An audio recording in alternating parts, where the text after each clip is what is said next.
काश्मीर पहलगाँवर आतंकवादी आक्रमण शिकार हो शहीद होता 37 भारतीयों अमर आत्मार सद्गति मयूरभंज जिलार रेड ग्रीन फाउंडेशन और नारायण सेवा ट्रस्ट तरफ रविवार दिन संध्यारे बारिपदार जगन्नाथ मंदिर प्रांगण में एक शोकसभार आयोजन कराइला।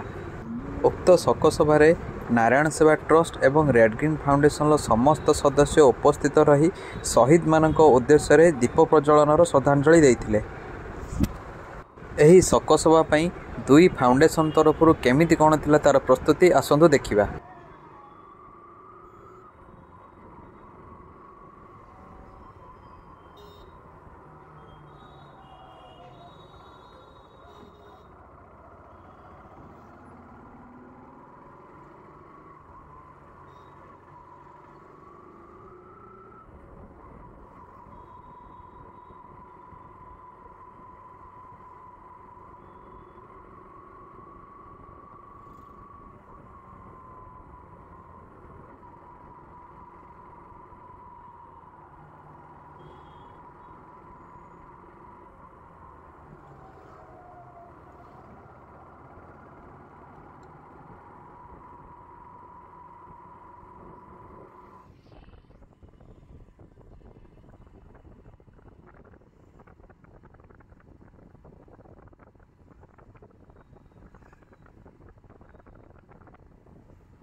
से आक्रमण रे 27 जन निरीह भारतीय से माने शहीद होइचंती।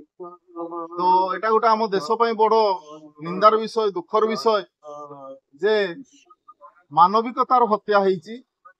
जो भाईचारार संपर्क, से भाईचारार संपर्कर हत्या होइची।